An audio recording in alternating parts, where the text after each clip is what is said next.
pihon ding kho mo hite chin lang na phat zo sin tongin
kagel do kumle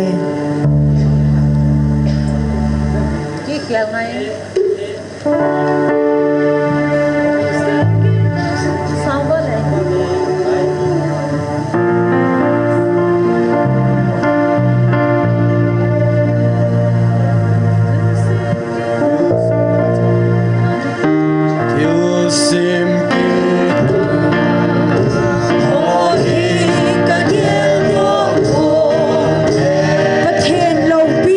Akilang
Patinin damna patpa panhoi epikiduvin tuni nizagit le songko langa chanjong tanglo hila hagau mai ti ho ti ko jing theya ta sa hagau damnai piwa tuni ni khuzong aphat amun ta ti ho elo sa zalvin ama sapenin pa pathin thangwa ne piwe pathin hagau thing thupun 25 December 2025 ni yamun khat hin sim do ingati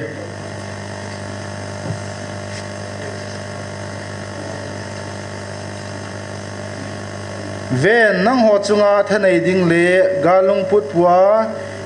hemanga hungki pan koi umem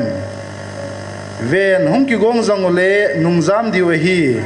aji chu ahan san na pontin aji chu nang ho chunga pansale thanai na le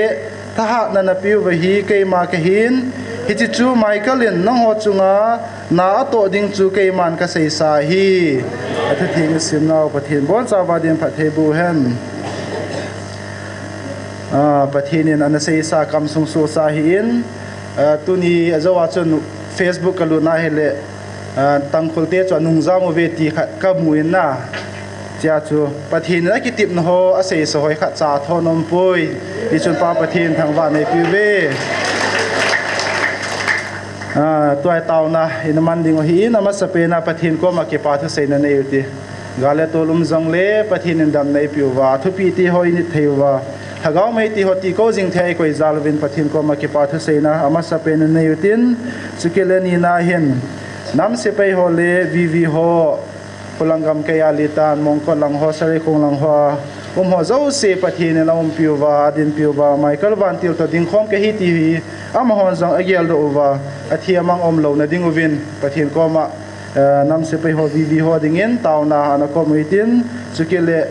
nu naw chapang ho mi tam ta hong ki the do men kang po pilang elo la cycle langa icho zo siong pathinin ama ho zo siong lungmon na pi na ding uvin tunini hi ko hin ana taw pi kinitin athum na hin tu chung thil sa ko na hi pathin kaun o zalo hoin za na hin lewa he thim lo hoin he thim na hin theina ding to tuni hin lungil te in tauna ana nei kiniti icheng si ding chun tauna na nei utin taw che ni hi upamang ni win hin nei piula phante tuni bon chawin ana taw te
Haleluya, haleluya. Kaki pak tengi be pakai tu san ge celai muna. Nang ma tu pi banga kanampung pi ba denga pakai. Taona Mei Tikhomna jing dinga insung mi dam na bit na ipi. Ilai muna hung kalsung khom ho ke hibin online hung pang ho hit kabon sawa ningi. Tu ni par hoi par pa nei musa kaki pak na min tin opi ka thang ba be ne. Tu lai ta hin pakai kapat tu pe nin jong pakai litan sari khong hlang pakai kana mi pi te ho su gim le su gen thin o mi pakai cho hi nangin nang ma o khazana diwan hlung dinga pha na sa hi le ka ki pa be pakai nang ma o za nan pakai nei nei sa di vina ko ma ka taw be pakai hin he pa sidang nam dang ten nangin na sa an len do nam khat mul phau na ding le su nim da ding ki pan hi wa le wang pakai nang na ki tip na kam chang su pulit tan tin nang ma ka hin ko nam se pe ho volunteer ho nang din pin lang nu nau chapang ho lumong thelo ho lungmon na pi din na ko ma ka hi taw tu din ki ho ta han wang zo hilowa nang ma thil bol the na hi kami chang ta wa ka mu the na divin pakai apet pe na tong the thil bol the hat sung nung ka pathin tu ni hin o li tang gam ke apakai kain sung mi te ho nei ven tu pi divin na ko ma ka taw bi nei tu ni nang man nei thu tip naw ban zo ma khong ki man sa kit divin nalhat sa pujong din pin lang ting la wa choi la hin sa ding kin go namin jong zo sinang ina din pi do kha nga to ho ka hivin pakai lung na chim tala nang malung hay na pakai nang makakaw na oh hi kanam pum pinazado thei te na divin tu nek kiman sao jong ningin nei phung vu pi diwa hi za na chu ha chung nung ka pakai na jar jesu mina na ko makataw ko mo hi amen.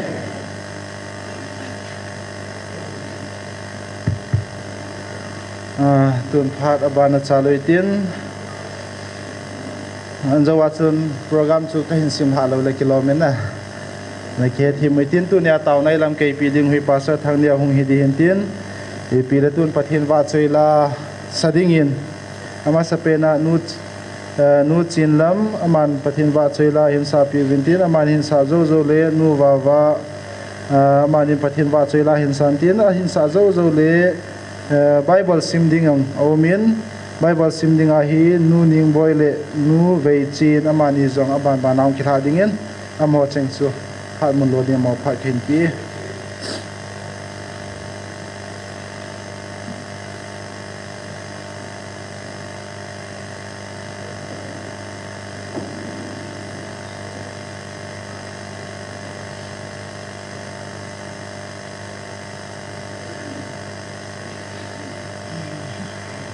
Haleluya. Amen.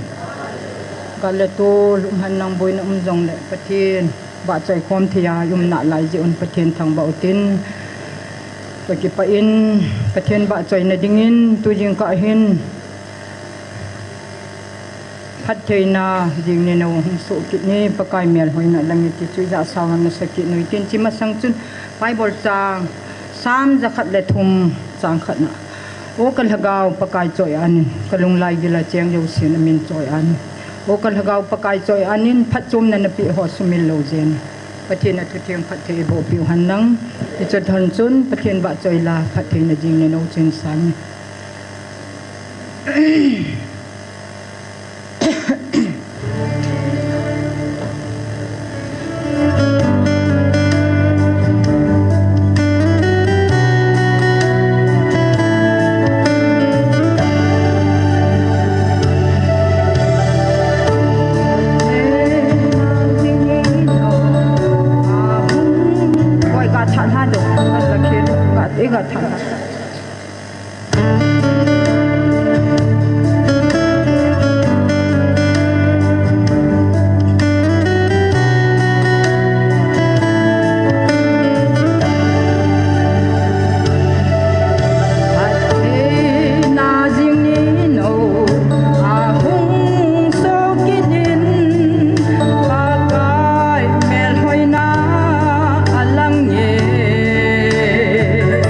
Pakai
wadin pathai bo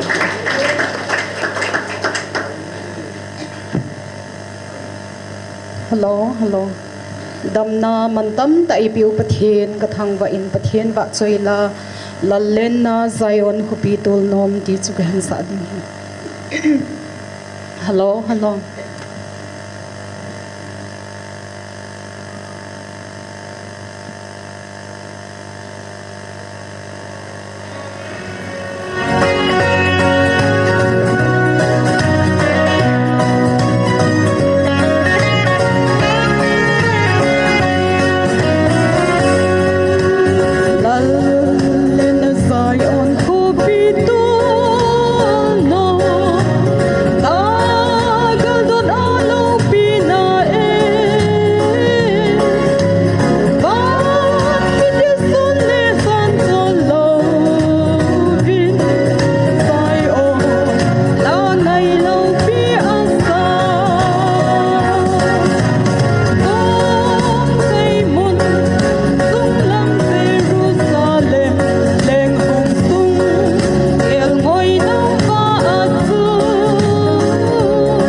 thầy bộ bị tàu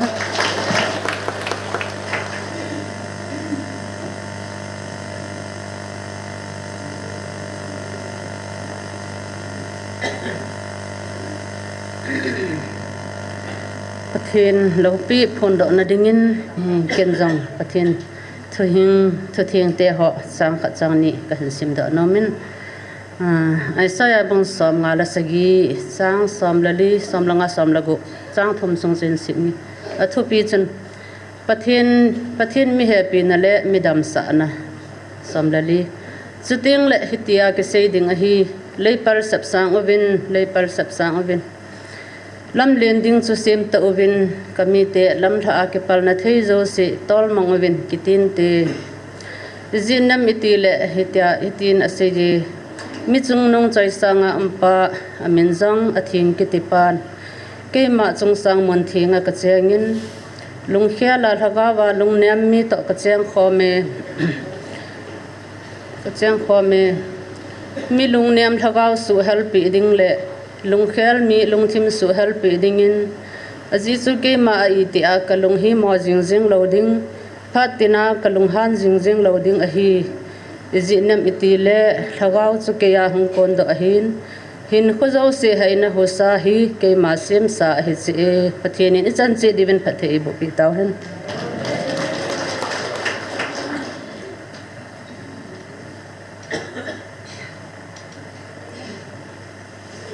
ken jong pathin thangwa na dingin sam number zakhat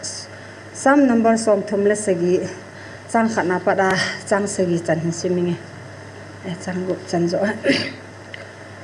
sam number som thum le sagi chang khana pat chang gu chan athupi migelo te chan munde lo chang khat migelo te ji in nang le nang lung kham ki sahi in thildi lo bolte chan thang si dan aji chu ama ho ku hampa bonga gop haloi diu ham hingna eng bonga pul ha gop haloi ding a hewe pakai jinga ki ngai jin thilpha bolin chutile gam sunga cheng natin lumonga na ding a hi pakaya ki pa thanu min chutile aman na lungthima na dei chan na pi ding a hi nalampi pakai jinga lunglu nin ama jinga ki ngai jin aman na bol pi nante pakai jin na di na chu khuwa bonga aphun do a na thim na jong sun lai ni sa ba sa ding a hi pathin phat thei bo pi taw hano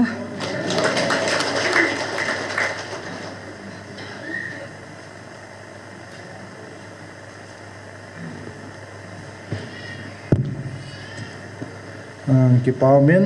pathin wa chela in sa pi te new hin chikile bible chang in sim do pi te new chunga ki pa thui seven ama ho zalin pa pathin thangwa nei pi ve tun phada ban chaloi tin tunia tauna lam kai ding pastor thangneo aman phat in kila ding tan tin aman phat in la sunga hi azu ki pa thu sei nom khat rong hele kilomin in sunga ko na ma ho ki gut chai vai le azo lang ama ho ki man phat la hong vin tin pastor pan phat ahin od di hin te tuin pastor thangneo ama phat pi te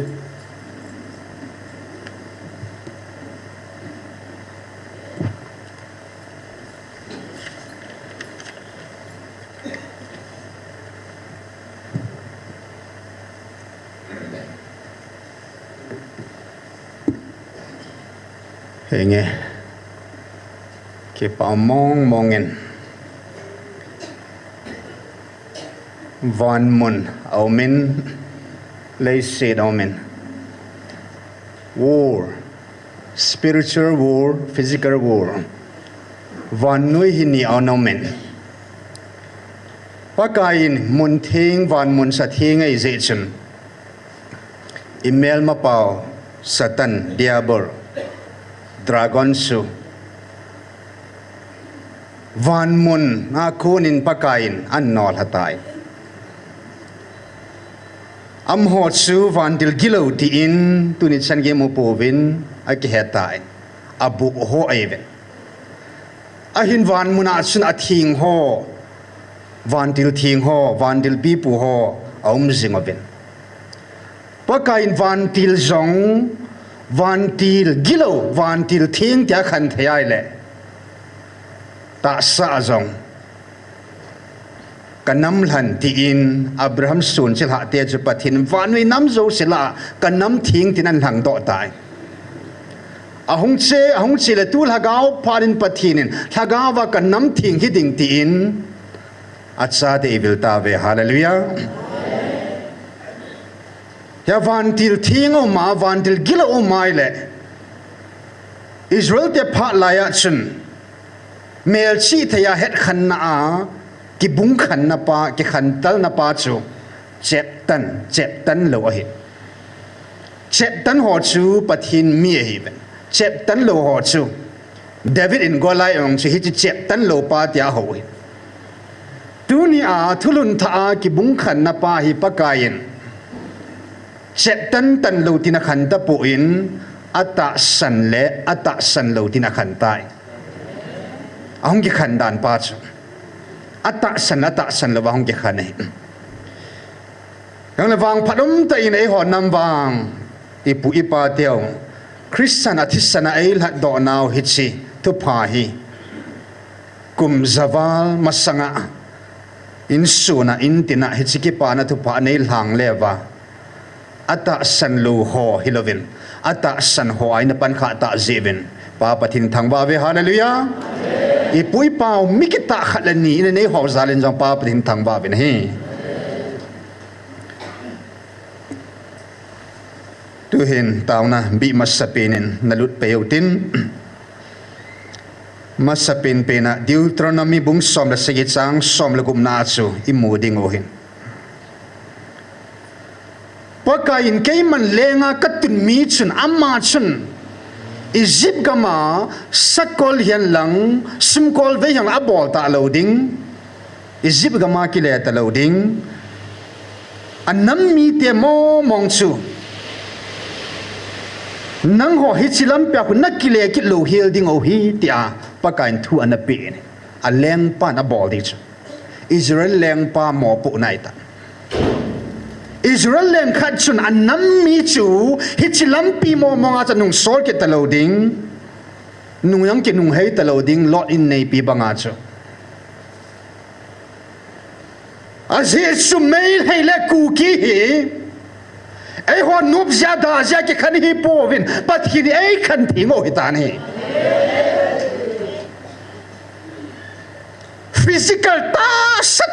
physical ta samo monga pathinin kuma som hung cheng khom sa hin ani an ku hin so khom sa office kana na to khom sa chu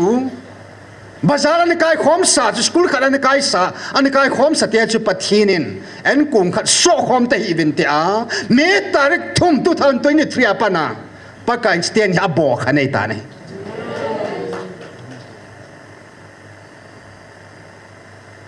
pathin agop chu koi man khan thei po in pathin akhanai la koi man gom thei po ne physical ta sata pathinin kel ngoi kel ta khan banga chang ta chang se khan banga pathinin milim ho ko bru ho jesu ho ai khan ta ben hi hi chikin ngop ding gong zau se na ham se te diu hi aze na zo lo ding hen pathin to gun pathin ting zo ding koi mam po ne a hin tu ni in pakain an nam lan atsa hi naw pot chit na mongin tu ni in ata san lo hi chmel he milim ho ko bru ho a ko ni nei ko do ta ven hallelujah gam ge se khan ta bin kum ni kum thmau ling ta ni ki kan kalo hallelujah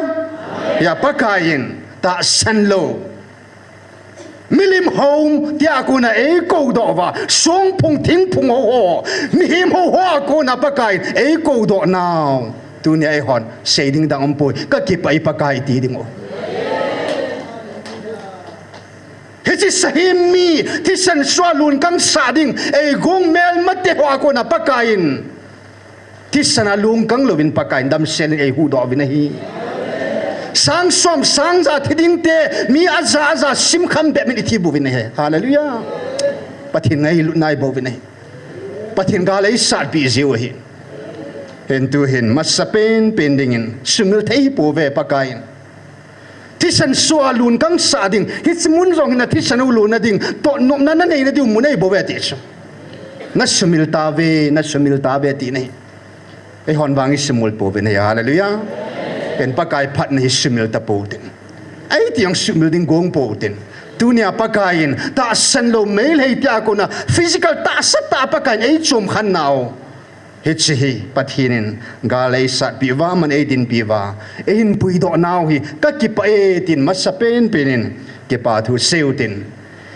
นังหอฮิชิลัมเปียหุนักกิเลกิโลเฮลดิโอฮีอักกิเลกิโลเฮลดิงจงกิเกลฮาวเตเห็นตัวเห็นไอหอจงกิเลกิโลเฮล่ะลอดอินในปีบังอากินนุงเฮดิงลุงเกลในโลนะดิงเวนนะปฏิเฮงะตาวนะปากายฟิสิกอลตาเมลเฮติอากุนะ separationอินน้ำผิวปากายเอมันสานุโมยแต่เอมันสานุมตาเจวาโจอัตสันลูฮากุนะปฏิหินินเอกูดโอยตายเห็นเก็บปาทูเซลตินปฏิหินินกาลิสัตปิเจวินเก็บปาทูเนเซลตินอิตาวไซด์เซลและเก็บปาทูเซลดิหัวจันพัดนันลูเปดิวเห็นตินตูเห็นเก็บปาทูเนเซลเตตาวเต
ฮาเลลูยา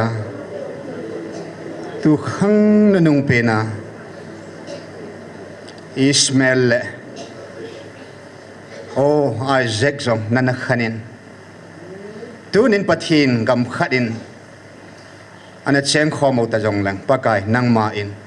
ta sata anangin masapin dinga nang ma cha tele bo diabol cha te nang nei khan thing ta jiw na min thing ka thang ba bene hitchan nei din pyogal nei sat pi jiw na min thing ka thang ba ve mel makama ko na nang nal havinga Israel te banga pathin ke ho jong ta sata dunia namun thinga nei puilung ta jiw na min thing ka thang ba ve tuni dan pha tai nal hat sa na mi thing ten ki pa thu sein thang ba in je shimen khong taw khom ve amen palal boy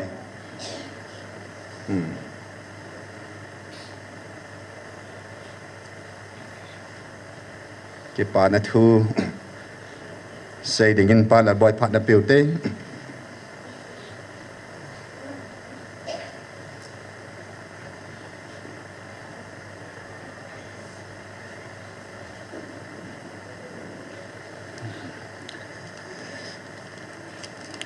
Yesu Krista jala dam kachan khompi nule pa pile pu so piula na hozo se na bon chawin kazana salam kan bol masa penove tuni NIKHO a pathe ni dam nale phat pha e musa wa ke manjong ka ki pa na thu hijong le nang ho le pathen ang sunga sei thei dinga dam nale phat pha e musa wa ipau pathen chu avelin ka thangwa kinin he chule phat bichin lai ta phat hom tho lai ta u hijong le lam kai te ho in ngai lu na nei ta he chi phat te ho hi lu thei dinga phat nin pi zalun lam kai te ho zo si a in chule mi pi te ho zo si chungin ki pa thu yong kan sei kidin he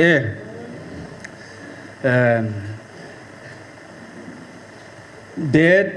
4 February NIKHO chun kachanu he tu phat don ho he mai thein tin gin chat pha lo lai ta hen anu to ke ni jong hi kholai lenga ka pot do hon ka hen kachanu he he tabang satan thil bol thein a hen achunga hen na hen tong ta in he ti chun khoi halloween aloi te to hai in ahung pengin akap min ka ki che ati in ti chon amai a sel jingin chom khat zo chun kho halloween a lu pai jingin a pengin akap min kho te chun o min ti phat an chun ihung ko ven ka delon hela alona ji mo mong ke heta po in aboi ma jeng ta in ai la he ti phat chun kadong man chun thing ho po a phi thei ham ai lo le pi ham tuibu po nu thei hi ti chun a boluvin a jenovin ne chom khat se zo chun hong thip chenin ti chun hong tan hi la ke ho chun hong phat hi tan te ti a he ke niam ta chu ka nga o hi in ka vet vai la chom khat zo wa hi ka khoya hi la a hai no hu jong hi an ta po in a hai jong hi a hai ta po in a so ho ni tham la ti ha bot jing ta in achi pha chon anu yong akap jengen ke yong cho alung gel chon I madang om thei ta pon kalung cho mo je ju jengen chi pha na chun ai pu ai lo ding ai tai he je chun mun tin gam tin yong gel daw hitin direct ngin chalai GMFDI leo hen pathin sanga pathe pat idmajo se doctor sanga doctor pathin imajo se bol thei pathin ni nei uchula chalai zo nu te ta chu kan zo jengu wa hele pathin lung se na hen ka hong lun kun wa hen ama ni au khat de aso ho hong I khat deu ben hong satim bang kon hong kinin acha chun evangelist ni in an tau pi a hele eti chon pathen lung se na chun tu ni chan ngei hen dam selin hin ko amangin eti chon nom tan kyong thai tan la ten ong avelin pathen ka thang wa kin dai e je chun heta bang hi ga benai la youtube ma hin ke hi nagalen langa na tong ka hi je chun thile lang pin jong ki khom jong ka ki khom kha po in e sule enge youtube ho awang hin ken jong pha si hin kan ve jingin cho lệ ông cái bắt thì lại vang chun thiền bên chun ai chết xây dựng nghe ai cho ipu ipau PSC alang khana chu inam si pai ki ne pi pe no an khat a hi ji chun YouTube dung ayong chun ken jong comment chu kana bol khathovin he e pi ti le ama nam lam kai pen hi chalai jing ham ai lo la gal muna chen ten ko tin ten ken alim mer jong ka mu kha lo lai hi ji chun na mai le chan ge ham kana chun kana comment in kana seyin ai le date for ni kom ki pu ni wa chun pu pia so hung lu chu ka ga mo na hi ala alim ko mu chu ka mi li hung su jing in he aji chu hita bangala kap thei lo ding che sai ta sa gal kap sang a chilai thagawa gal kap pa so kami ta kamun hela thupi ka sana ma za ni no pathen ka thang bai na he ni je chu ke se jong hi pun te adem nong tam pi om ning ka ta sanin a he tu ni ko hin ke dem po hi te ti ka so pi ko ka nau te ho kom jong ka sei no min a he aji chu ka chanu yong chu kami ta kamu a he athil to chan chu bol thu acting I ma cha lo a he aji chu athiding ta sa chu hi tai doctor lang apuyong kating hileveng sumle pa yung tampi ka sendiu chule kachanu yung chu ahin ko be tho ding ka het ai hejia chu chilai jo ni ma zo si bol thei patheno me katia sa me thiu bungku sunga mi chote ni thosim ko kalunga hung ke lang ya aji chu Jesus Christa nei ta sane matile nge kata sane tile ai na ta sane na dam sa hi ti hai he che banga chu ken jong kat kan ju na kata san dung ju dam na ka nei he je chu so piu le nau te ho hin thile bol thu acting ti ho hi I he them lo ju ba I sei u hin te je chu ken jong kan he them po in hi jong le ke ya ko na hin nang hon jong na he them ven aji chu che ka chanu hong ke po hi YouTube ma hong ke tha khatan cha chun mun tina ka loi ka gol ho alo na len lang la hoi la hele in phone loi alo what sama in text loi om kinin in text win loi khat chun ki pa am be se ne ki pa thu en se yong atamin chule loi khat chu dem na thu ngen in thot jong om na lai jin ai la ki pa om ta khat chu dem na sangin ki pa na thu sei lang chu tam zo hi in ka ki pa in he cha ka loi pa mi khat hin ka ta san mong he chalai thil ho na mun ai lo le pi tin a henge na ta san lo wa jong la thip jiang tan dem jong dem hi in ai la nan de ki dem khiel ni le na jun tha na na de pa nga hung ki chon thei he ka ti ka lung hang be sen na me chan ya ko ho jiang he ai chan ya ko ho zo ai jo iti sei da in noi mi tai mu phana an alang khana theology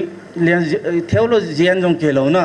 thu sei them jong ke lo kit na lai hi ji chun mi anil de dan jong ke lo hi ji chun hete aso ka mo le khu jeng he ken cha jo ka nga api jeng hai te ye chun ka ga ge la hi le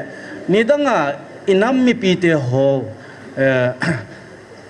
lungleng vai ta imu wa ka gam sung wa hal na hung lung hen cha mo le tha nga taw wa hoi ko mam ka taw kom le wa ai le tu ni khuwa chilaya hi le wa noi le sena nam hi cha la e ho ima cha hi lo te I chanu hi lo pi ka sama ma jeng ina hi adin na gale na ke ka ga na jong kam hita bang jong om thau na in a hin la ma ho ko e ho chan bang a koi ma chang lo he ama ho a ko za chum be he ji chun hita bang thil lo pi ta I chan te ho hi tu ni ko a dam mo be se doctor them ta ta nei te hom na alo na ji hello ho jong idam thei na mono ai lo la sum le pa yang tam pi sen na diwang I ma cha seng lo he la cha jesu mina idam te ho hi I pi ti le idem dem jeng hom kamit ta in jong kin jong ka humutan evangelist ni chan bang hi theng pe na ka sei jeng hi nge koi idem nomin idem hen nom min jote ina hong alo lo ilong ko ka sai alang kha pastor ka tipoi evangelist ka tipoi chule milham ka tipoi ni khat chai jong la mani to bang hi zo ding koi ma ka mu po ne aji bulan me yong apha cha ne ta lo u chin ka amisin hon se jong he koi ma sin ngap cha kyum pon te ting ka ta san ni la he ai la chibana hita banga pathinin thil bol theina ta khat eni iwa chilaya hita banga asu na jana pathin thu lela tang le la iwa chaiwa isa thei ho hi he chi za lai egam i lei set ho bit hi ti hiang ka phong do no men ai je cho heng iki khop dan ho ilasa ho jong i ve nai la mun dang to yong te thien ka mu pu nei hal na au men la sa jong atui jen ke man cha na zo se he kamit ta kamun hai la ka ki pa ma jengin ai ye chon tu evangelist ni bang he adem na te ho ke no youtube ma hin kamu ji chapang kho hello cha ke ho na bang khun a ke ho jeng ji honin mit nei lo han nei lo ai lo la mai nei lo danin chapang chadan khun a ke bol ji nei la pu na cho ma jengin ai ain la ka ki pa na kha chu i tabanga ho wang wen le thu na he anei pu in pathin mina pan zo ji wa he ai la ke tabang kha chu ti chu nei ki bol la wang a pe pe na ki tham de hiang ka ti hiang de ai la tu ni chan ge ya hi tabang hi le he la amani jong pathin mina hi ato na he phun lo he la hi tabanga he ato jing thei hon hi chi hi pathin zal hi lo le pi zal hi ding ham alang khana chilai satan mun ti vin hi chilai satan mun hi la hi nge lai alo le murti ki tun imu vem ai le om santi om ai le om namak siwa ti ai ho kha vem ila sa ula ki bang so ke iwa chai la sa ki bang i bible simu ki bang i ma zo si ki bang ai le ipiti le hi chilaya hi kidem te te kidem sangin ai the ai le to sot jod na lai leo hen amani jong ha che in tin chi sanga hi inam piu jong he hung chi hoi ding kata asani dai je chun kedem ki sei sit ho hi bol pu hi te stuni ka sopi ko kanau te ho ko ma ka sei nom chu ken jong tuni ni ko a chelai muna hi ka chanu thiding sa ta sa le thaga ba dam na kamu na mun ai in je chun ke mu na a jong ki chai di hai pu in tu a jong mi him tam pi in jong sopi la nau te hon jong ima khodi o ki sei thei poi he chi sanga kho zoang in to thei o hi in he chi ni teng yong la chun hoi ma dang bel di om poi chilai bo hi jenge he ji chun ta sa le thaga wa to he ka chanu hi in chule ke ka hi in kan sung mi ten jong dam na ka ki mu na hi in kon i pi sei hen lang hi jong le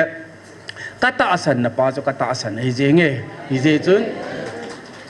tunia ka sei nom pi pen chu so pe la nau te youtube min jong he ti hin koi chum jong hi po ve ke dem ta po hi te nam dang za dang jong chan nom he hi ta bang he chang thei lo he ya ei ho nam he nam rom cha hiu tin nam leng vai te hi jong leo han pathin ngai lu na i chan nau he chi athu pi pe na he je chun tin lung se ten dem po hi tin ki to sot hi tin pathin na ding a hen ima lam zo se hen pan la jing hoite ti chu pha chom cha ka ki pa thu chu ka ga se hen ten se khel se ba lo mai le pathin la mi pe nei ngai dam ta bin ka ki pa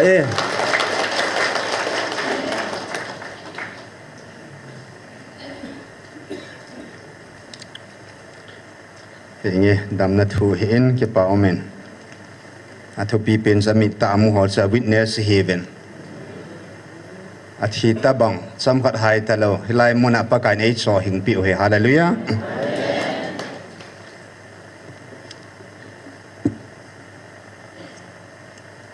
apathin hagau ma ta insong ei hil taban la lo chu ei hoi ki hil ba koi ma la de ngai pot ni khoi zat hung ki tau ta pathin du ki sei ta min la lo chu na ipi ki se la di lo diu ai jong le bảo chân apu nên là thuồng san bu hạ kiệt hiện na cái bám thâu thawin nam khát hi nào ucha su bị khát hi na va chu idam na chung so na lai na nai pu na dan thu pa san sei be hin cái bám mình anh sungu san u jong pathin dam thieng na pi jing ta han lang tun tao na bi ni na lut pe nga lo ten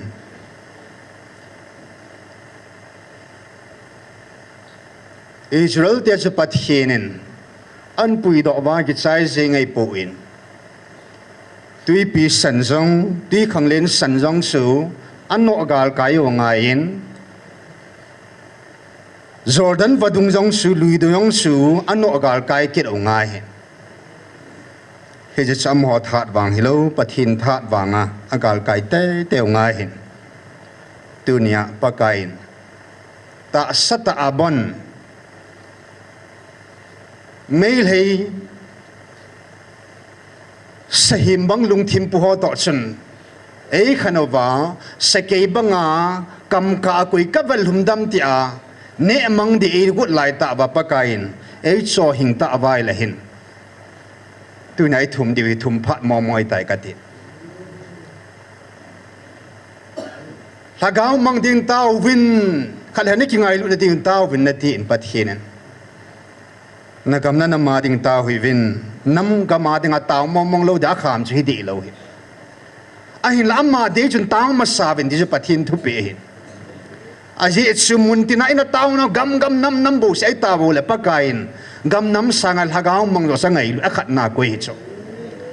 he ka ngai lu hagau mang ho ding tau win tia ke tau pha na chen pakain ke din na tau tam ka lunga lei tai tun nang ho de chu ki thum ta wen an ti nei tu na em ho de ki thum diu e so ho ni chana deva memle ho ni chana deu ham chule sie so ni chana deva wang ka he boy kin wang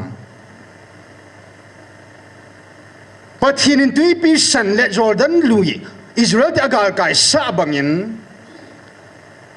aleng banai tun pi ta ba ma tan hagau ta ai vil ta vai le tu ni hin khungai swat talwa pathinin mail hey government Manipur government akun le India government akun in ei khan ta han ka ti he ke ba no na thumo chi ne outside ke in ba le si yang pe kham ka sapoi ti pa kai Israel te song gam tip ka pi island nang hoi ti ka pi thi da da ma ti jing no thum ne outside king ka pi ko lin ta he ti so pakai ta sat ta ba nei khan ta vai le tu ni in tu nei na khut noi va na su va ka lu sa de he ti na lai pakai na a khut ya le tu ni a imo kho hi popular government ho po po ki chai ti ngai ta po ya pakain Israel te le izimmi te ho chu tui pi sana pakain daltan na bang lai tui pi sana tin ta nei tai hallelujah hichipanga dunia Manipur government thunei na akona pathinin inampi ei chom khana dingai taw diu mi nan bang tu ni chan ke ya kum som ni som thum politics pu pia son ban bol ta win nam lam kai ke no UPF fon so enge ke pa pi me kan thei thu pum pomen ma sang thing no hi win tu hin e son la vai le e ho la jong ba do thei ta win na a hin la hi chan ya atup adoi pau chu appealing to Manipur government, appealing to India government ay lo sin khat sang ki hong po nei bui ki para pani UN jong i hayo vin khat sang ki hong nai po nei ipi zenam ku ki nam pi tung ding hi alai lunga ki phung pa Israel te na tung pa cross ai hat do pa thagau thing ai vil pa ma hi bo vi ama ibel tika avini namo ki tung ponte so pite ho keiwa mail hei no ya ding om kai ta poi kol ho no ya ding om tum kai ta poi pathin no ya om pan kai ta hallelujah pathin vai hom na kinem ta om kai Israel te bana pi ai le thagawa Israel angai lu zo te iti pi da ding am hallelujah kol ho to nei khan thing ta ni ti diu he pa kai ko ma mai le wa ta nei khan thing ta vin dai taw diu he ta sak you physical kiu hilova ki vai hom na azong athum phat mo mongai tai so pite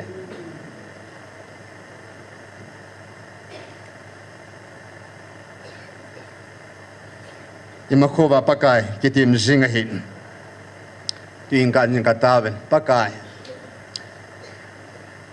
ka ki khan thing naw hi lekha dana lekha ke hon amma ka daw mon ke ho ei da naw da na le kha nei peven pathin ke man ka henai ti hi Israel te ho ta sa Israel te ho chung hian lang wanu ya nam dang ho adin mel ma te to hi rong le pathinin ei khan nau ida la nau ida nau le kha chu ke man ka henai lagau thing the pu ni hallelujah ki dana le khai ta bo ni a vela cheng khom kit ta lo ding an na pathinin ei khan thing nau ong hi ta in e nghe pathin lo pi na khat imun mu kit deu hen khadam kidam lut kit den en avat kit deu he ikin lo deu he tu nya bo phat ki sai dei poi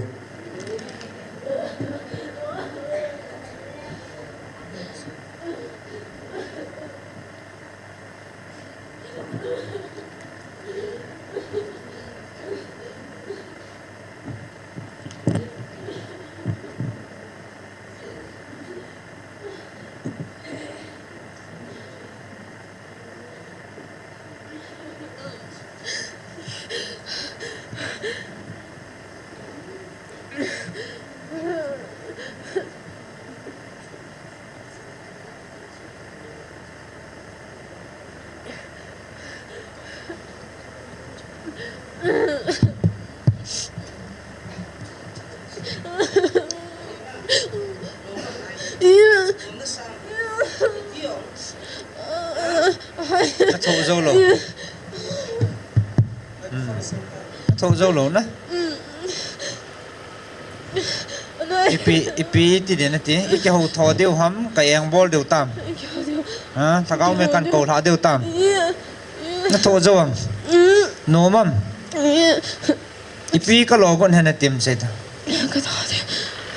nó thả đen ipi đi à ipi gì anh bol ham gì anh seo gang tay Jisoo mình hình đòn bột à ipi đi à nó thả con nó na thang si ipi na thang si zine ya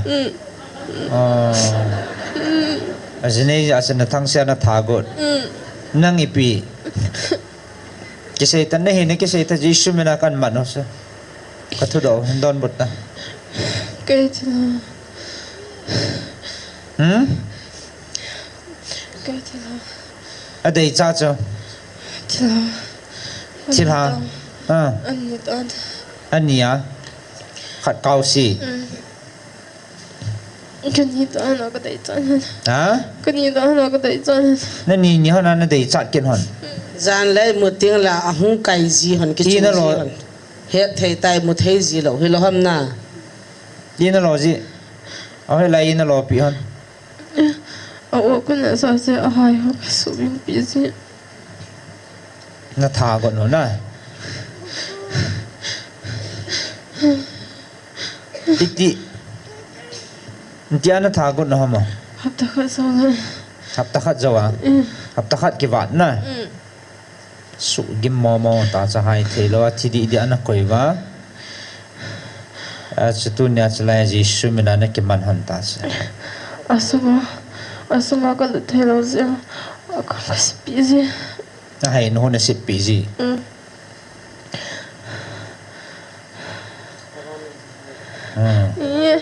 Veta. Taga may hin vet so. Jisoo min. Veta na chung na chen veta. Si no thagau buhan na thu zo lo na. Si Jisoo min na kan. Lai dong zo. Ai ano po na. No ta mi kitchen na nei ba. Mam lai mi. Ai ano po. Zo gì vậy? Hả? Nãy mình hình ảnh đầm gì vậy? Mi giặt này cái thô diêu. Mi tầm ta này cái thô diêu na. Ít gì ông lại hình nó tiếng à? À hay. Ít pi mà ông. Amen. Ya so ipo na ji lo diu na. Ada mo jong lam ma o na jong lam ma o tao jong lam ma o za ma thei ho chi ta bangam het ti ji ngai. Ai za he ga ki dong sul ji he. Đỏ tè đinh tì cho này ki hết chín sắt cho là nó ki heo trong Apo na sei do sa di bo ilungam. nó thagao bu ho thagao kilo ho ta he mi tha ding na gut no na su boyo ama wa mi su dan thei vai mat la lo ma ki lo nai pi su se na na mo su lo na ka nan kim thim tang ki yang sin na ni ni ki mu zo la ki mu zo la nai al khama no mam na mai kha chia chân là lunga na thang to ma tha ding na ti sa na ipi kan lo deu tam ta he hao hai nang chung la hin be ti la hata chi cha beta beta na ipi na vet ngamam ipi diang ipi na muam ha na sa mo ta ha na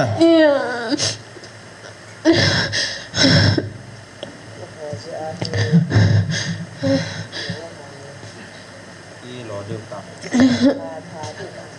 lo được tạm đang ngã đi không đang ngã lâu đi không cái xe tạm đang ngã thầy lâu đi tạo sẵn à đang ngã thầy lâu đi đang ngã đi nó cái lẹp gút nữa không cái lẹp thầy thầy về tàu sẵn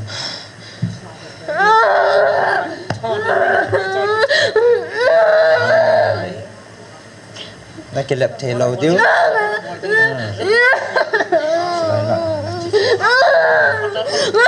nó bấm chỉ cho cái là nó số khá tắm chỉ cha họ nó số khám nhưng mà nó lò na mà hay tí nha cái thà đây nó tí tí nó thà đi con thấy nó cái gì bị đi hỏi cũng cái số mình bị đi nó lùm đường hai thế ta lâu đi tí họ na nó găng lùm na thi thì họ có cho hay cho đại mi thảo hay là hoa xích bình hoa thảo satan mi sumang mi thật mi man cao thì tha cái thô chỉ bắt thiên cha cho nên hiện làm nó họ sumang đa pin cái lẩu pia ipia su se na ta na sumang ko tham sai ta ma su se lo pin na ne yang se jo cho na ta la nang kan tha di ham na na ta tha ni ke than ta ha ke than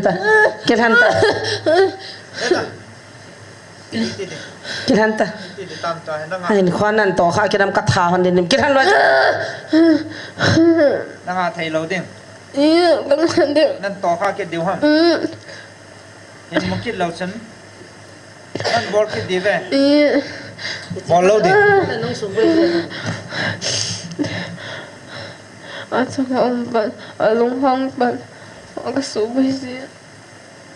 chance na ga ji ata sanan la ke hon din na chance achang a hongom han lang hong lung kim han nang lung kham ke la nan bol ke điều cha na bol ta lâu ding thảo ni ni ke thol do hon cái thằng đó đấy get la na ke ju na na da ha điều a về là nan to kha ke lâu điều chỉ veta nan to kha ke wal chỉ veta chỉ này hết chứ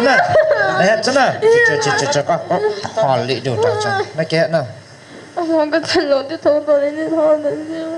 hả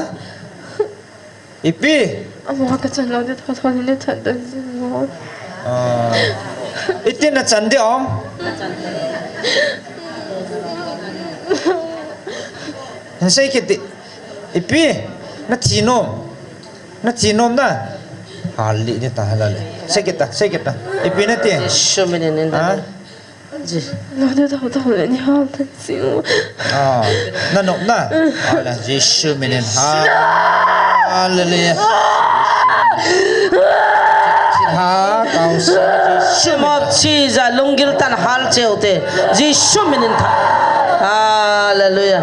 Jesus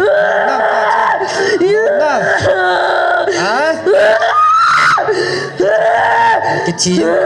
Jesus Patin thane hallelujah chỉ được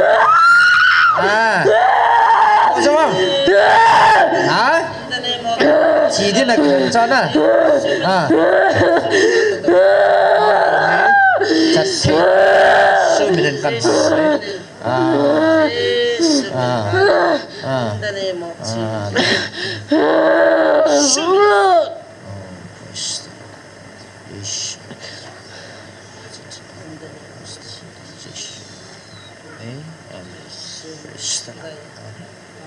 Hallelujah. Anak thu sung sai tai tin jiam haji pa chung ta langa nau lim thei nai ma tin jiam anak juga sai ta cha chung sai ta ki pe tin na me pi ho ko me chung apoi da ji ne ta ngai le ta tam tam ya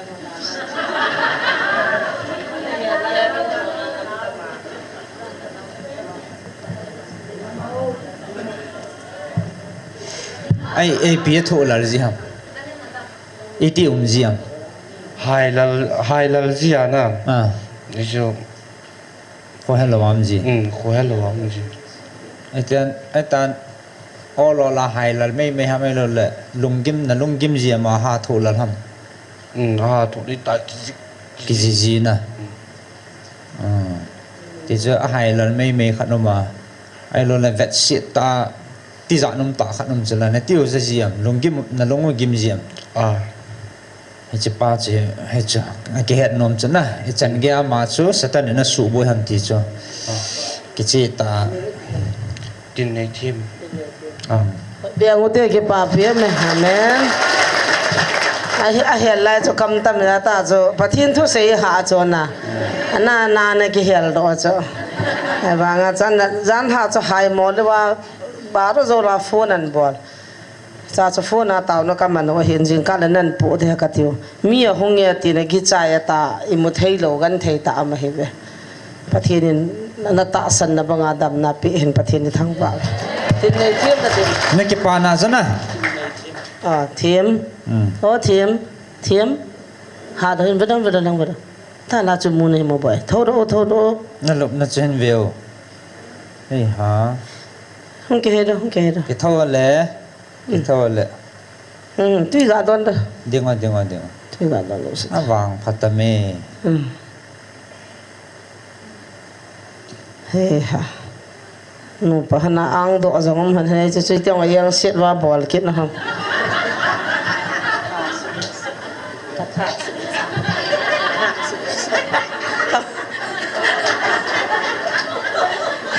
na hay ga vete bai nu pa na bat la lun ke de ki lom hana ka tha se be se na hay non tam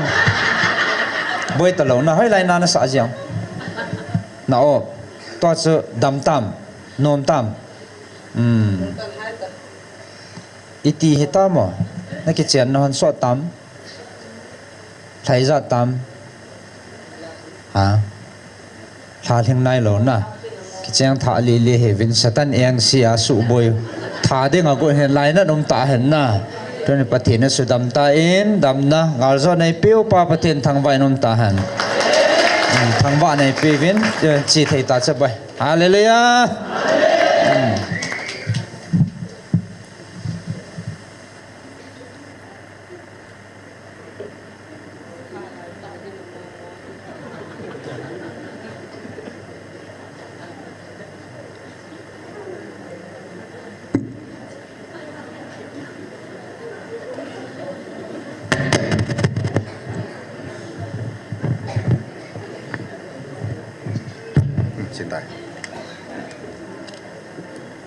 cái bảo mê Amazon thinh áp sản thagao khát đa môn bùi lụt na đi ngà ahin na chân gay ping ama pang ahin tu nè hilai mun thagao kisu na môn ahin thật sa te ni khut pathin mang sain thagao bu haget ha kiu hilovin thagao mang ding khat pakai zalin hu do nom kit tain pa pathin thang ba ve hallelujah hallelujah hagao ga di ta hilai ta chu hen na hagao bu le ai ho pathin ai piu hagao thing tunia van mona dinga si ma hi in tunin zong pakain ai hu do pi kit ta ben เวลินป้าปะทินทางว่ากิดเอาไว้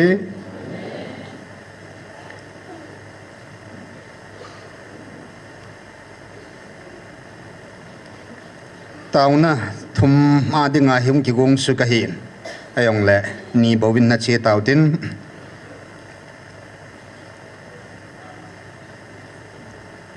ปะทินทูตุนีอาดิงาให้ไตกิติลโคนาดิงว่าเกลตุชัดว่าไงตัวน้ำมองพัตตาลุงกิไลเกลไว้ไงตัวว่ากิติลโคนาดิงมองว่ากันทันได้เห็น August 29 2024 la pathin an thu hinga in ho pin a saw long su hi keden it se he lunglut tan in sim ka tin hai tan ngai ven lang second Corin thot ni na bungup sang som la lia pat som la gup sung hi hi chile som na se gi som la gi zong hi kit na lain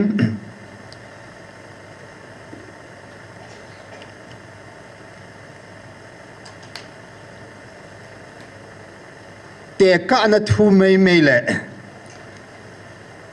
ถ้าเขาทูตาสากิจใจจิงดิ่งฮิลวินอัตตาตา practical ตาปฏินินดูจงไอหัวนำสุงาฮิตไอแหลขันนาวทูจงหินชิมาสังอินแต่หินทูปอยน์ขันนี้นะสิอันเซลติดว่ากายสุนแต่ก็นัทัวมีหัวปลาเลเซลทูนเสียจนเฮวินองหอมลินแต่นักขันเอาเหตุขัดจงกาลไก่เทตะโลกิจูนตัวเทตะโลไอ้เลอับรามอังสุงาเลเซลสุนมตามาเหตุอินมีหัวปลาบังสุดามุนาจุนกอดมุนาจุนถูกิมถูอินตุยบัดขัดบูเสลาจาร์ขุดอากูนังไงสัตย์เจงไงหินปากายอันนั้นอมปูอินอีปูอับราฮัมนั้นอปีปูอินกัดสปานังอินนัดามสุงาโน้มสตาหินโคนัมมันเองหินลาจารินตุนีอาอัตโตกาเลียอัตโตกาตุนีอาเฮกิสานเหตุายไอ้ละสูปีมีงา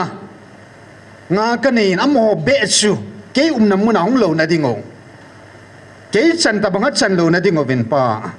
าอับราฮัมลาจาร์สโซลินตีจูเห็นหินละ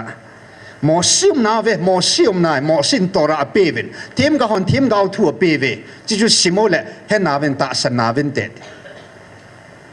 หินตาสันดีปูวินเตดีนี่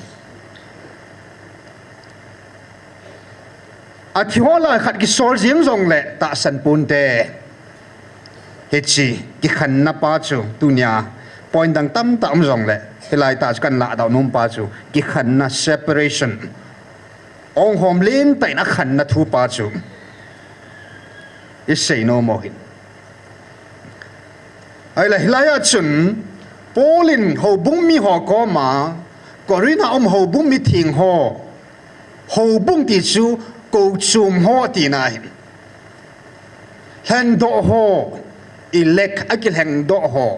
กูอัพวันส์อากิกูดอกหัวกูชุมหัวกูมาชุนให้จะทุเฮียเสียตายน์ตัวเนี่ยปากายไอ้หัวน้ำปียงไอ้หัวปีนสาวเฮออกัสต์29นะอาเวลาไอ้หัวน้ำมาถึงอัตุมเบียปะทินอัตุยิงมังใส่หัวปีนาวมาจงหุ่นกินอัตตาสันลูหัวโตกอลซอนขัดน้ำกอลซอนขัดจูปุจูฮิอุนดีปุขอมฮิอุวินน้ำกอลซอนขัดจูอัตตาสันคริสเตียนอีปุยปาวาปนาคริสเตียนหิงหิตาวินกุมซาบาลหิงหิตาเวตัวนี้อัตตาสันหอหิตาอัตตาสันโลอีเมลมาเทียวอันมีงาสิมดิงาจูไอหัวสังเลียทุมินตั้มนาเวไอหัวสังอัตตาสันหอมเอเวอันนั้นมาเสียดิงาจูอันมอสอัตตาสันโลน้ำเอตาไอหัวฮิปทีนกัจฉาติอัลหันน้ำเอตาวินอันหัววางปทีนเห็นโลน้ำชิดังน้ำดังเอตาเวฮาเลลูยาอัตตาสันโลหัวโต ata san ku ki pa to ata san lo nei lei pa in kol zon khat pu khom te hi vin ti he hallelujah ke sei poin nang nup da thui poin pathin thu nei hi lo pathin kam sang hi a thui ngai ho pi nau am ho to gam khana khupi khalu khom theyong hi ta povin a chung chona chu am ho to ta san khana hing khom theyong hi ta povin government khana zong khom the hi ta pove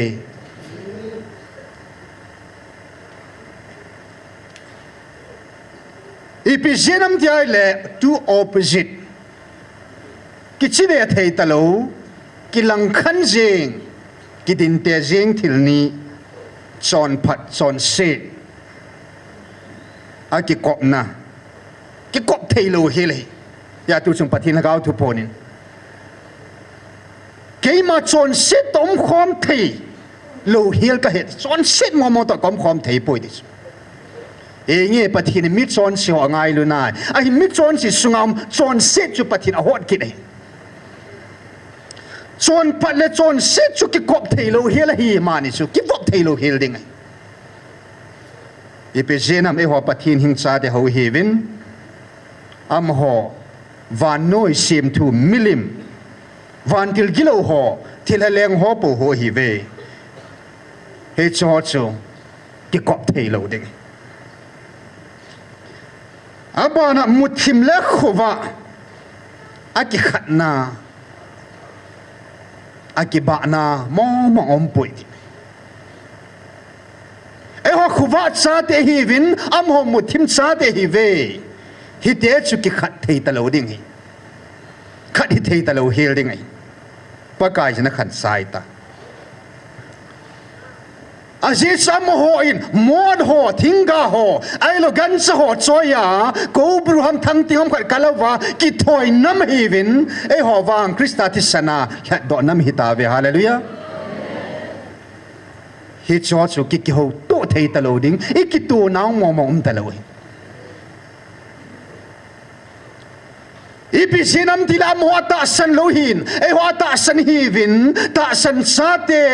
I chan diu ki bang ta po e ho wa na go lu ding cha te ta ve hallelujah am ho wa na go cha mo chang pha pu vin te ta san lo ji vin pathin he phalo pathina ku na wa mang a hi ji vin chu am ho ton chan mo mong ki nei khom thei lo ding thagau lam sim lo tunia pathin ta salama zong tunia government khana khom ninga pathin ei phal ta lo ya hallelujah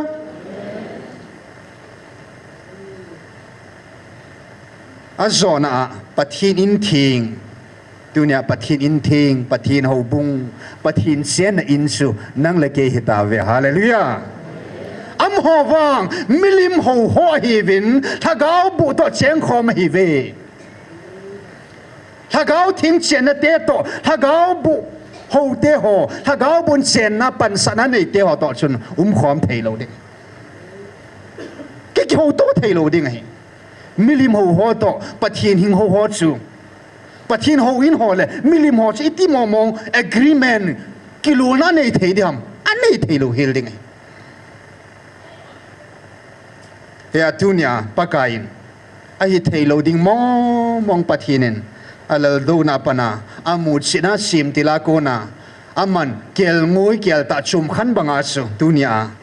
pathinin ta satai khan thingo hitai ya nang ho ati su dunia pathin ho cha te pathin o za te anam han te hi tawin nang ho amma ho la kun sun hung po da un hallelujah yung po do ta ve iki khan kalo kum ni kum thum hung heng dei ta ni tu kum me thar le kum thum hung heng dei ta kum thum ka pe ding hita amwa ko ni yung chum khan ta ven pa ka in tunia sim tila ko na ke man nang ho hi chi gam thing hi dinga na puna pa te ka na pe sa gam hi ati ni hallelujah he chi chu ilu ta ven hi tu I gam mo wa ke chiang ta vin at so min ta ve ta sa ta ni khano vin at so min ta ve hin tu nia pakai ni hoa kun ange chu ta sata ka khan ta tu nia ka sa te nang ho na chomum ta vai le I bol ding ho khat chu pakai ni lai mun a se thil bo ki ti mong mong tong kha hi helovin ai tiu hi thagau lam ta salam bu na I pi rong I da la ngap sat diu I ta la te te diu Aziz ho pathin hing ho te pathinin Abraham Isaac pathin ki ti chu pathin ki za pi lo cho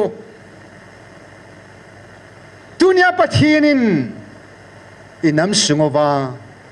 kham theibo number 4 khat kanil hei leil ho pa cha pathinin hi chi pathin ka hi ti de chu pathin za cha thim de chu ka cha ti de chu ha sa thim de chu ahin pathinin van mi ho chilep mi thing chi ma so chunga pathina ki phalam pu in kisa pilo helin patin am ho pathin ka hi ding apau ka hi ding am ho ka cha ti hi dia ngam pila na se hi pathinin tuni nang chunga ke chunga pathin a sei ngam mong na dam hang san tan za chalo ben pathin a sei ngam mong na dam igi ge lo ngai I ho nam so ya thilbo mong hi ito kha ta lo diu pakai ta sa kiu hilo thagau kiu hilo lungsung kiu hilo athuma ta sa lagau lungthima kisu thing dinga pathin nam thing hiling idinga than tum hidinga orza thagau thing vilte chenate hidinga pathinin pachun Israel tinai ko ta povin ngai lunain katsa tinai ko ta ve hallelujah e pavin ngai lutna ka cha te aimin bota availe cha uma yum diu hi ta sata pakai ei khan bangwa ta sata ingi su thingo ngai nahi and tunia physical separation pakain ta sata mele hoto chum be ei chum khan na khan thinga ei khan na pau tunin tauna item tam ta ong ki gong zong le thum la achu ani na dinga kan han pi pen sun tunin pathinin Israel te hon leng nei pevin za dang chidang nam dang ho bangin ki hon ki vai hom bing ka tin ka leng pavin galam ka in tin first Samuel bung somlen lama chi mu deu hin ataw tavin henge pakai na thum bang ben sa penai e ho jong ta sa thaga ba kat sa hi jong leo han ta sa yung nawi van nuôi hin alai hin ya chu lei sit a yong chu zaleng ta e ho ningling ta pathin lengam na to na ding wa hi e ho ding a zong ki vai hom tum na hin na poi mo lo hilo hin na ngai mo mong a hin ya chi chi ding a chu zo la ina taw di hin tin chu taw na item zone to tu nya ding an na je chu hum he de he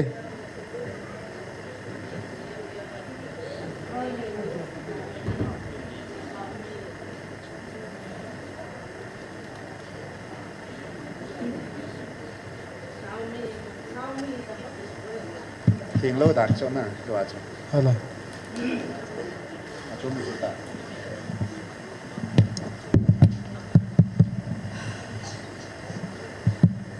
nu tia tam pin cha teo school kai adei banga exam pass thei lo na le kha sim thei lo ipu na nu wan le kha na sim pe lo e acting na bol he iti ji wa I pho ji ha thui kho lo ngai cho he che le kha sim na SONGPI dinga wajing school a kai hin he chi eng sit na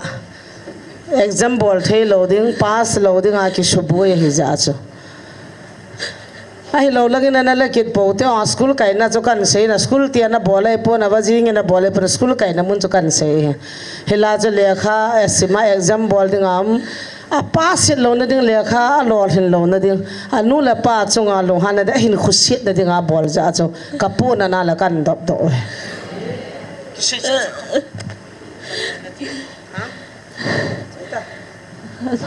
ina lo ji ha tha na chau sa ji na tha go hai lai na su na ji ha kino cha cha ta na ki sei do ao na hai sa thei ji lo APG ka bol han tim ha na de ai ip ka su boy pe na te ale khasim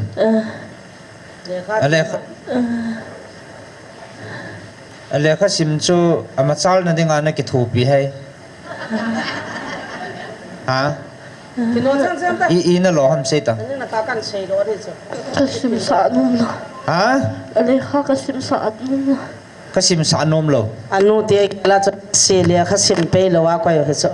le kasim sa num lo aninga ka amin jong a bona ka he no na ta wa ki sei do lo de hin na ai za la kan sei do de a bona amin jong a pa min jong bona ki sei do tam ka sei do han da ham na za sakit cho na no mam tu nya na ki man he na thil bol he diam mi le khasim na su boya che sul la jana anu pa te lungkim ta na koi so na hello diam che cho diam na thil bol iti di ta le na bol jam de ham ka hal li dan diu tam na nga thei ding nang la school na kayam na kai ko mo na dei mo mo ale kha thip na ding ki thu pi la chin kiloma ale kha sim na su boi chu kalung se ne na tiket ne pina bol na hama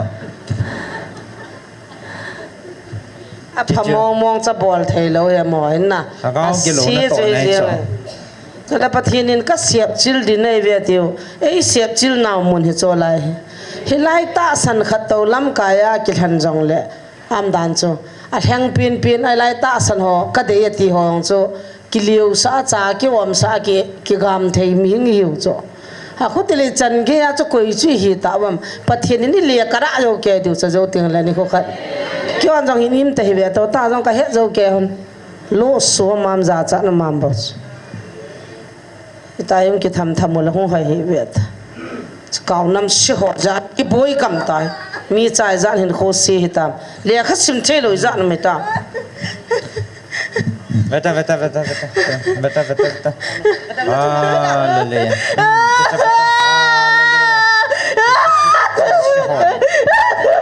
nan bol ki dam se ta to ka ke dia nang alo di se ta ha ka ga de lang ki nang ade jelas ko lang ki din nan bol ki dia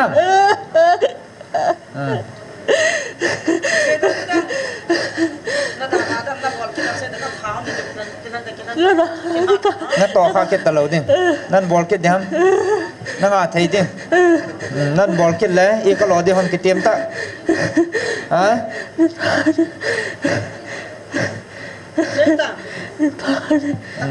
ai dam na chan talo de na hi na ka sei do an ning a zo na min na ning na ka to on chuna la mi pi he na ka sei do de chu ka su mol phau du ne chu ne na ki he ta chu na da ha di na na da ha de vela nan to ha ke talo de sene ke na isu me na thu kan pe je ke thol ta lang hon ke thol na lu lang je ke thol su ta jang panen akaba pot cheloi ta kang chalen na ke no lo kan nung mat dio chu na lu lang hon jang pan ke thol chitol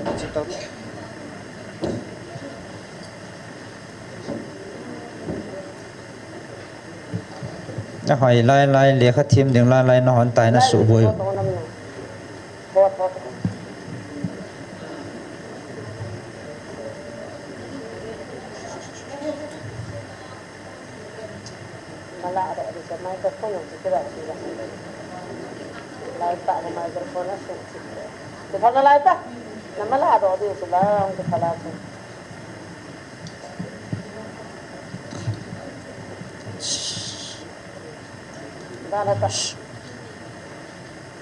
Darata isu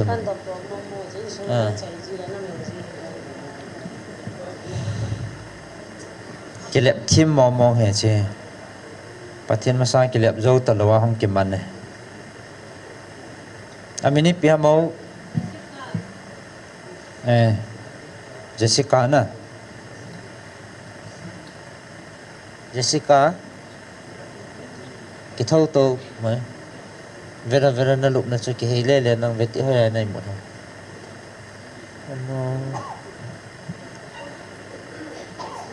hôm nay hẹn tám không đến đó là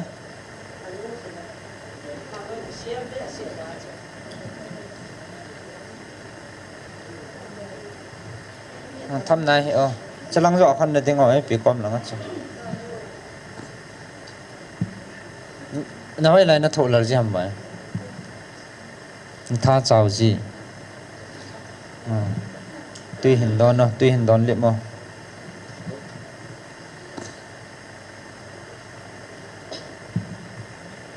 đón trái ta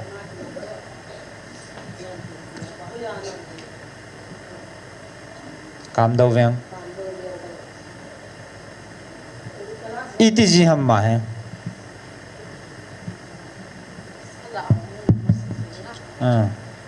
anh là đàn chân nhau khoản hình xây tông à? Aku kiang hong nama saji. Join này ta. Katha be tin na. Abul tila so aku kiang ho jong kon jin ka me jiu na. Tu langang hini ve kang tu hiat thum ve na hi ta in na. Lep jing se. Ai so to a hi zania hi le kha an sim kit la ni la chu boy kit ni na. Ai chi za chu zan la kan pu. Por som exam di so. Exam ding lai. Apoi mo.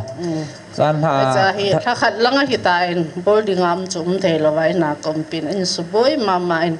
ken jong hi lai mun hi ka ngai cha cha na. Hi lai mun ai kan poi chi a hi. Pathen in dam na jong ama chung a jong hin pe han lang lam kai te ni chung han lang loi la pai te chung hi jong le pathen menen ke pa thu ka hin se ye. Dam na hin pe han lo api ta han la dam ta han na. Na ne ta na mo. Dam na hin pe han na te min pi chai ta. Ta chai na ne. Heng ấy Gal zo này piu pathin thang wa nan ana pikit no hete hallelujah ana ding dan au tin na ding au te tao zo này vẫn listen này ta no jing thai này continue the han na khat tu nia he chau mi he kan su boi han da này ta na pastor chau mi he kan su boi hanin mà phan he tui lai ta hallelujah ông về dân mà sắp nay lo kan mo la pi han le jing lang le ke continue tan te tin lam ka hon phan na pi kin hu ngai tin ji cho hallelujah ông ke sam khop lo lai ja ajana cho chau mi ông hi he thi mo ngai na ma he ka ke pa hone phan in pyo chole chong chu pathin thu ma he tau nai manwa satan toi ki do wa pa kai satan ti wa satan i manu pha wa chu a chom be ana gel he thei ta lo chula na le i bon chang ke wai tau wai ha lo chu no ma sa lo pi chula thakau me ta ha ngam lo ha sa wa gi cha wa hin na hi chu i bon cha ke wa e ga lu chum satan choi mial ma chu hi chu do wa hin pathin meaning gal zo nei pe pathin ni thang wa ven tu na da mi cha te ni chunga pathin lo pi na chang han lang thagau ni hu do chu man thom mi lo pi van noi le si sanga man tam zo he amana man tam he ti chu a lo pi be sen anu pa te ho hin he thim han nang bong kha beong that jiu jang na ka lung dam nan o ares bom kha cha wan choi ji hi ven ai ta hai mang ji wai tai jong de ki pa thu se ven pathin I thang wa do chu pathin na te pe hallelujah pathin ko ma ki pa thu in se haninge ka ki pa ve pakai na lung se na ka chang ven lei mi hinga ka hung pe no wa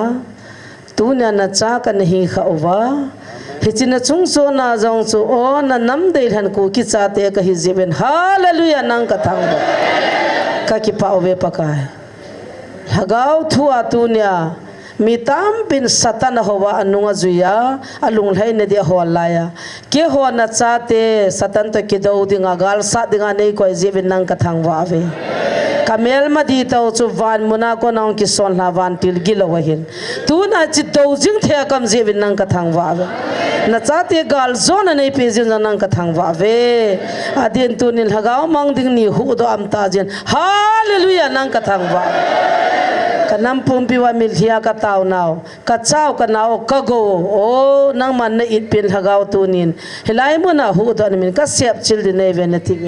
kau doi thil ha sanga doi la kau satan ho hon dowin dem jong le na cha te hom chan na na ka to nau na su la jing jen nang ka thang wa ve nang ma lo pi na hung chang na cha la ken ka bol the am pon mi hing ka hi hone i ma cha ka hi hon pu hi jong le nangin na cha te na thisana nei sel go wa satan gal sa the dinga nei koi jing jen jong ka ki pan nang kan thang wa hone ke mani thane ne la bol the nam loi ma jong si nang za la hin nang bol la hin nang ma lo pi na hung chang tuni nam pi taw khom na kan bible sim taw na mang la sa phat hom vai hom nei na thwatir khone ka bon sa wa ka pha na jong da ma nei chai sai ta jewin namin ka thang wa win mai la man pui hoi na ngai chan ji shu menin ka bon cha divin ka hung taw ve amen ke pa me dam sel cheu te ngai hau na la na pa ki chang chang na ri lot